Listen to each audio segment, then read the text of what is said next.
ስኳራማ ምግቦችን በፍራፍሬዎች መተካት።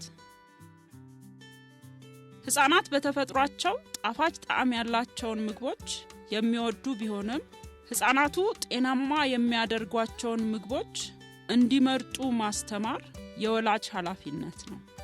ጎጅነት ካላቸውና ስኳር በውስጣቸው ከያዙ መጠጦች፣ ከረሜላዎች፣ ብስኩቶች፣ አይስክሬሞችና ኬኮች ይልቅ ለጤና ተስማሚ የሆኑ ፍራፍሬዎችን መውደድ እንዲማሩ ወላጆች የልጆችን የጣዕም ምርጫ መምራት ይችላሉ።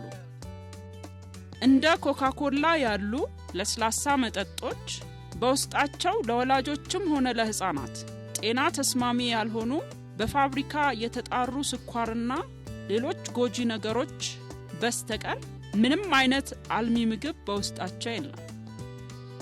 ፍራፍሬዎች የጣፋጭነት ጣዕም ያላቸውና ለህፃናት ኃይል የሚሰጡ ናቸው።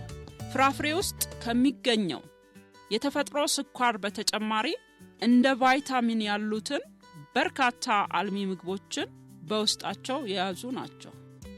ስኳራማ ምግቦችንና መጠጦችን የሚወስዱ ህፃናት ገንቢ ምግቦችን፣ ቫይታሚኖችንና ማዕድናትን በውስጣቸው የያዙ በቂ ተስማሚ ምግቦችን መመገብ አይችሉም። አልሚ ምግቦችን ካልወሰዱ ደግሞ የተፈጥሮ የበሽታ መከላከያቸው ደካማ ይሆናል። ስለዚህም በተደጋጋሚ በበሽታ ይጠቃሉ። ስኳር የበዛባቸውን ምግቦችና መጠጦች የሚወስዱ ህፃናት ክብደታቸው በጣም ስለሚጨምር ከመጠን በላይ ይወፍራሉ። በጣም ወፍራም የሆኑ ህፃናት ደግሞ በልጅነት እድሜያቸው በስኳር በሽታ ሊያዙ ይችላሉ። ጨቅላ ህፃናት የእናት ጡት ወተት መውሰድ ያለባቸው ሲሆን ከፍ ያሉ ህፃናት ግን ሲጠማቸው ውሃ መጠጣት ይኖርባቸዋል።